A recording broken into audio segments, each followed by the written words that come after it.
Hey cellists, are you struggling with your extension on your cello? Is the fourth finger always brutally flat? You just can't quite seem to reach it.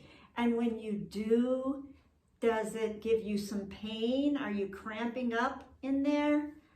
Listen, I understand the problem of thinking that you can't land an extension, but guess what? Here's the good news.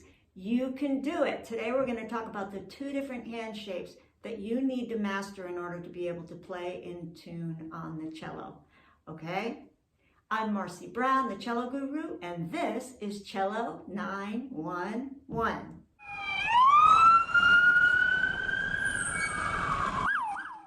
Now let's talk about those different hand shapes, okay?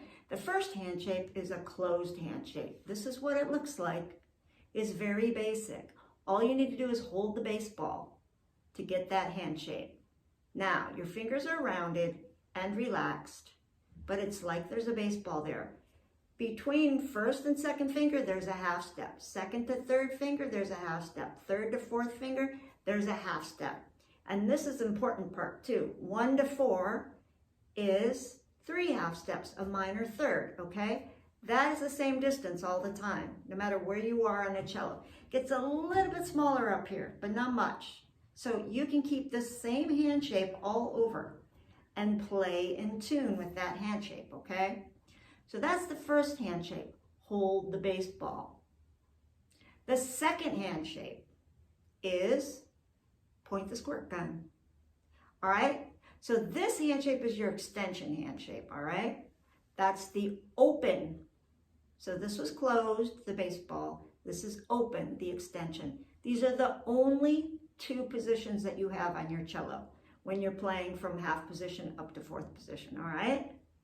Hold the baseball, point the squirt gun.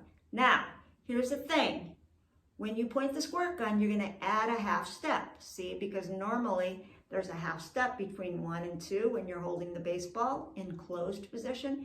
Now you're pointing the squirt gun, you're opening that up to a whole step, okay? So it's a whole step here, half step and half step, okay? So it's 2 whole steps, all right? So minor third, major third, step and a half, 2 whole steps. You get it?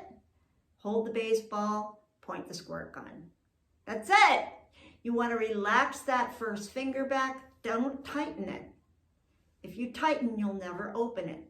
Open your hand right now. Does that hurt? No. That's the kind of open you want to do when you're doing your extension. Don't clench and tighten. That's not going to work, okay? All right, let's go through a few scale exercises to show you the difference, all right? Let's hit our open C, 0, 1, 3, 4, 0, 1, 3, 4. I'm going to tune up my pinky to the open C, 0, 1, 3, 4, 0, 1, 3, 4. Hold the baseball. This is a C scale. Quarter notes, 3, 4. Let's do it.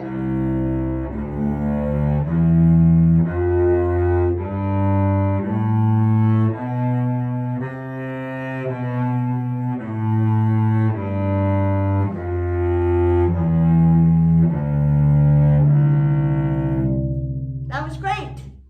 All right, hold the baseball, right? Now let's point the squirt gun. First finger on D. We're going to do a D scale, okay? Get your extension ready. Your fingers pointed. Left elbow forward, and let's point the squirt gun. Only between first and second finger. This is your extended position. There's never an extension between 2, 3, 3, 4.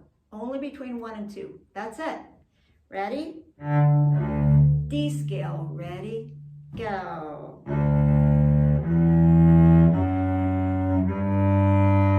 Extension.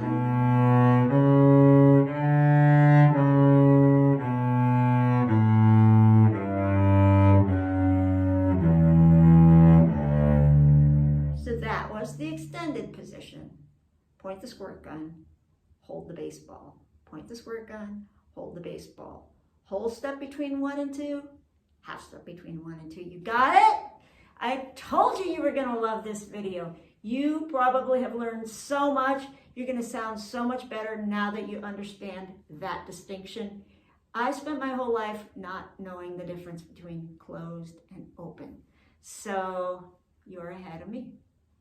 All right, so listen, make sure to relax when you extend, okay? Never force. Thanks for listening. This is the cello guru, Marcy Brown, over and out from lovely Northern Bay Area, California, where I live. I will see you in the next video. Hey cellists, don't forget to like and subscribe. I'm always ready to solve your cello emergencies.